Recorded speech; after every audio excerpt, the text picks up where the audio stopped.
জিনের ক্ষতি থেকে রক্ষা পেতে আমরা বাড়ির চারপাশে তাবিজ পুঁতে রাখি, এতে কি জিনের ক্ষতি থেকে রক্ষা পাওয়া যায় এবং এ ধরনের তদবির করা কি জায়েজ আছে? যদি জায়েজ না থাকে তাহলে জিনের ক্ষতি থেকে বাঁচার উপায় কি? দেখুন, জিনের ক্ষতি এবং উপদ্রব থেকে বাঁচার জন্য নানান কাজ আমাদের দেশে হয়। এর ভিতরে একটা হলো এই যে ঘরের চার কোণে চারটা তাবিজ পোতা ইত্যাদি ইত্যাদি। এরকম কোনো শিক্ষা নবী সাল্লাল্লাহু আলাইহি সাল্লাম থেকে আমরা পাই না। বরং দুষ্ট জিনের উপদ্রব থেকে বাঁচার জন্য, ব্ল্যাক ম্যাজিক থেকে বাঁচার জন্য সূরা ইখলাস, সূরা ফালাক, সূরা নাস সকাল সন্ধ্যা তিন বার পড়বেন। বিসমিল্লাহিল্লাযী লা ইয়াদুররু মা ইসমিহি শাইউন ফিল আরদি ওয়া ফিস সামা ওয়া হুয়াস সামিউল আলিম সকাল সন্ধ্যায় তিন বার পড়বেন। হাসবিয়াল্লাহু লা ইলাহা ইল্লাহু আলাইহি তাওয়াক্কালতু ওয়া রাব্বুল আরশিল আযীম সকাল সন্ধ্যায় 7 বার করে পড়বেন। আয়াতুল কুরসি পাঠ করবেন। যখনই বাসায় ঢুকবেন বিসমিল্লাহ বলে ঢুকবেন। শুধু আপনি একা ঢুকলে হবে না, যত মানুষ বাসায় ঢুকবে সবাইকে বলবেন বিসমিল্লাহ বলে ঢুকতে। হাদিসে আসছে বিসমিল্লাহ বলে ঢুকলে শয়তান সাথে ঢুকতে পারে।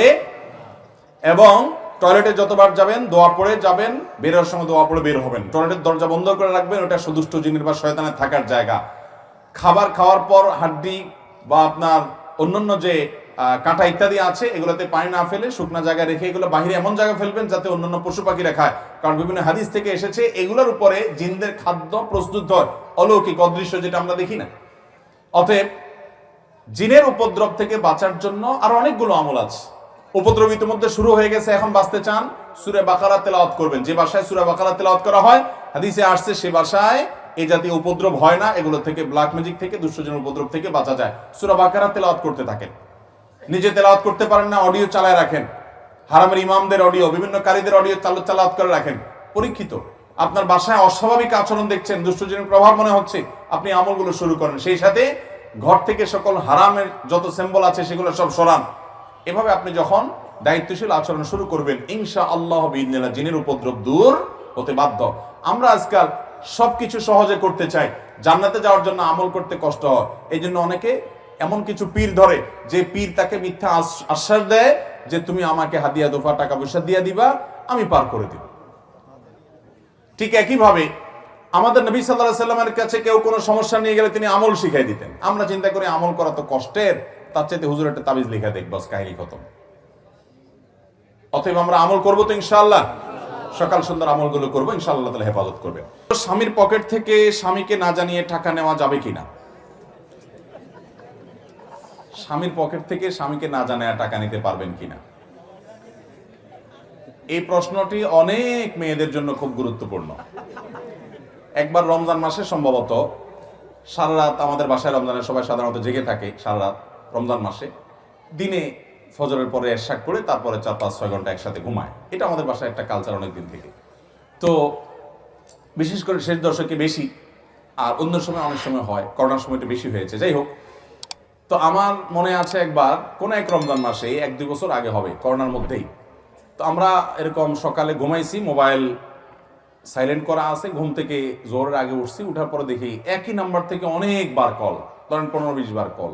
আরে একটা নাম্বার থেকে এতবার কল আসছে, নিশ্চয়ই কোনো মানুষ বিপদে পড়ছে। কল ব্যাক করলাম, দেখি ওই পাশ থেকে এক ভদ্র মহিলা বলতেছে, হুজুর আমার একটা ইমার্জেন্সি মাসালা, সেজন্য আপনাকে বারবার বিরক্ত করতেছি। আমরা হ্যাঁ বোন, এটা বুঝতে পারছি আমি, ইমার্জেন্সি না হলে এতবার কল দেয় মানুষকে, মানুষ বলেন তাড়াতাড়ি বলেন। তখন ওই পাশ থেকে ভদ্র মহিলা বললেন, হুজুর মাসালাটা হলো আমার স্বামীর পকেট থেকে আমি টাকা নিলে জায়েজ হবে কিনা, এই প্রশ্নটাই। আমি বললাম এটা ইমার্জেন্সি মাসালা হলো আপনার, এতবার কল দিছেন, আমি তোমার সাথে কোনো বিপদ হয়ে গেছে। আমার ওয়াইফকে যখন বললাম দেখো এটা বলে ইমার্জেন্সি মাসালা, তখন আমার ওয়াইফ ভদ্রমহিলা আমারে বললো, তুমিও তো বুঝো না, আসলে বেচারির জন্য ওইটাই হয়তো ইমার্জেন্সি। সে হয়তো তার বখিল স্বামীর পকেটে কোনোদিন টাকা পায় না, আজকেই হয়তো জীবনের প্রথম চান্স পাইছে। অতএব এটা তার জন্য এই মুহূর্তে জানা জরুরি। তুমি তোমার জায়গা থেকে সবকিছু হিসাব করলে তো হবে না, ওই বেচারের জন্য ওইটা ইমার্জেন্সি ছিল হয়তো বা। আমি বললাম ঠিক তো, আমি তো এইভাবে চিন্তা করিনি, হতে পারে। তো যাই হোক, এই প্রশ্নের উত্তর হলো মেয়েরা স্বামীর পকেট থেকে টাকা নিতে পারবে, এটা জায়েজ হবে তখন যদি স্বামী স্ত্রীর মধ্যকার এই বোঝাপড়া থাকে যে স্বামী জানে তার স্ত্রী দায়িত্বশীল, তার সংসারের প্রয়োজনে খরচ করে, বা তিনি যেখানে খরচ করেন সেই খরচের ব্যাপারে স্বামীর আপত্তি থাকে না। এরকম অনেক স্বামী স্ত্রীর মধ্যে বোঝাপড়া আছে না নাই? অনেকে আছেন যে হ্যাঁ তার মানিব্যাগ থেকে তার স্ত্রী নিয়ে ভিখারিকে দিচ্ছেন, বাসার কোনো বাজার সদাই অনলাইনে অর্ডার করেছেন, সে টাকা দিচ্ছেন। স্বামীর কাছ থেকে প্রত্যেকটার জন্য আলাদা আলাদা অনুমতি নেওয়ার দরকার নাই, স্বামীর মৌন সম্মতি আছে, আছে না? এরকম অনেক ফ্যামিলি। এরকম যদি হয় তাহলে তো আপনি নিতে পারেন, কোনো অসুবিধা নেই। আর যদি ব্যাপারটা এরকম হয় যে আপনি স্বামী ঘুমানোর পর ওই হুজুরের কাছ থেকে মাসালা জিজ্ঞাসা করে তারপর চুপে চুপে আস্তে করে মানি ব্যাগটা বের করে আপনি সেখান থেকে টাকা পরে সরায় আবার জায়গা মতো রেখে দিচ্ছেন, ভদ্রলোক যাতে টেন না পায়, প্রক্রিয়া যদি এটা হয় তাহলে সেটা না জায়েজ। কারণ সেটা হবে কি? তখন চুরি। তখন সেটা হবে কি? চুরি। কোন কোন ক্ষেত্রে ডাকাতিও হয় আজকাল। কোন কোন ফ্যামিলিতে কি হয়? ডাকাতি মানে কি? সরাসরি ওঠ, টাকা না দিলে খবর আছে। যাই হোক, স্বামী স্ত্রীর মধ্যকার যে খুনসুটি খানসাত, তাদের মধ্যকার যে আপনার কি বলে এটাকে, যে তাদের মধ্যকার যে ভালোবাসার একটা সম্পর্ক আছে, সেই সম্পর্কের কারণে একে অন্যের প্রতি যে আবদারের সম্পর্ক আছে, সে আবদারের সম্পর্কের কারণে আপনার নিল, স্বামী কিছু মনে করে না, হাসাহাসির মধ্যে নিল, এটাতে কোনো অসুবিধা। কিন্তু ওই যে চুরি করে করে সরাচ্ছেন, সেটা কিনা জায়েজ? হ্যাঁ, এই চুরি জায়েজ আছে একটা জায়গায়। সেটা কখন?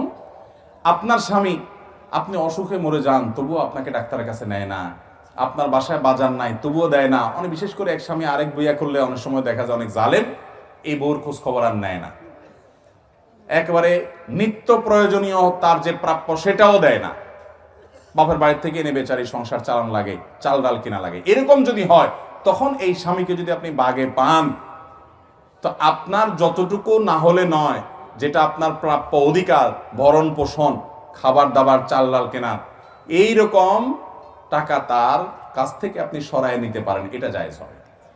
কথা কি ক্লিয়ার?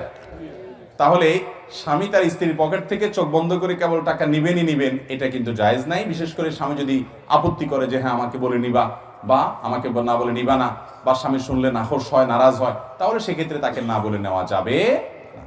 জমি বন্ধক রাখা কতটুকু জায়েজ? জমি বন্ধক রাখা জায়েজ আছে, এটা কোনো নাজায়েজ কাজ না। মুশকিল হলো জমি বন্ধকের শরঈ পদ্ধতি আমাদের সমাজে খুব একটা বাস্তবায়িত হয় না।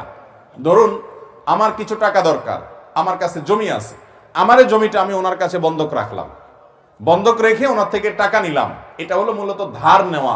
আমি ধার নিয়ে আবার টাকাটা দিতেও পারি, নাও দিতে পারি, টালবাহানা করতে পারি। সেজন্য যাতে এটা করতে না পারি, সেজন্য জমির মূল দলিলটা তার কাছে জমা রাখলাম।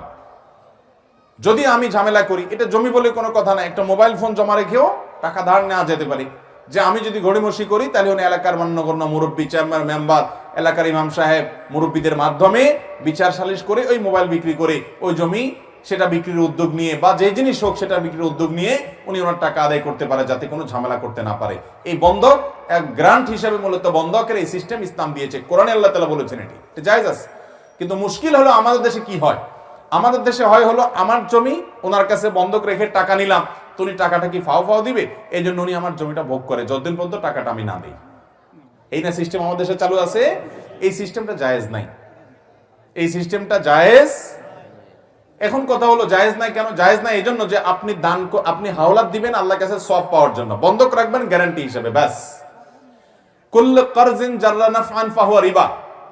আপনি লোন দিয়েছেন, টাকা হাওলাত দিয়েছেন আমাকে, দিয়ে আপনি বিনিময় নিচ্ছেন, আমার জমির ফসল ভোগ করছেন, তো এটা আপনার জন্য কি হবে না? জায়েজ হবে না। সমস্ত উলামা একরাম একমত, এটা জায়েজ নাই। তাহলে এখন কথা হলো, যার টাকা দরকার সে তো এরকম নিঃস্বার্থ টাকা দেওয়া মানুষ দুনিয়াতে পাবে না। আজকাল সবাই এত স্বার্থপর, থুতু ফেলতেও চিন্তা করে থুতুটা কোথায় ফেললে আমার স্বার্থ হাসিল হবে, ঠিক না? ঠিক এরকম স্বার্থান্ধদের সমাজ আজ হয়ে গেছে। তাহলে এখন কি করব? এই ক্ষেত্রে আমাদের যেটা করতে হবে, প্রথমত একটু কৌশলে আমি কাজটা করতে পারি যে ঠিক আছে আমি জমিটাকে ভাড়ায় দিলাম আপনার কাছে, জমি বন্ধক না, আমি কি দিলাম? ইজারা, মানে ভাড়া, ল্যান্ড ভাড়া দেওয়া যেতে পারে, যে আমার জমি আপনাকে ভাড়া দিলাম, আমি মাসে 500 টাকা ভাড়া নির্ধারণ করলাম, 1000 টাকা ভাড়া নির্ধারণ করলাম, যতদিন পর্যন্ত আমি এই ভাড়ার চুক্তি ভাঙতে না চাই, অর্থাৎ আপনার টাকা ফেরত না দিই, ভাঙতে না চাই, ততদিন পর্যন্ত ভাড়া বলবৎ থাকবে। আপনি আমাকে 2 লাখ, 4 লাখ, 5 লাখ, 10 লাখ টাকা যেটা দিলেন, ওটা হলো ভাড়ার অগ্রিম, তাহলে মাসে মাসে সে ভাড়া থেকে কাটা গেল। বুঝেন নাই কথা? এরপরে যখন আমি টাকাটা ফেরত দিতে চাইবো, ব্যবস্থা হয়ে যাবে, আপনাকে বলবো ভাই আমি আর ভাড়া দেবো না, সামনের মাস থেকে আমার জমি আমি ফেরত নিয়ে নিব। ওকে, তাহলে এবার আপনার টাকা আপনাকে ফেরত দিবে, ওই যে ভাড়া বাবদ যে টাকা ধার্য হয়েছে ওইটা কেটে বাকিটা। তাহলে সেক্ষেত্রে আপনি জমি ভোগ করলেন, সেটাও জায়েজ হলো, আর আমার প্রয়োজনও পূরণ হলো। কথা কি বুঝাইতে পারছি?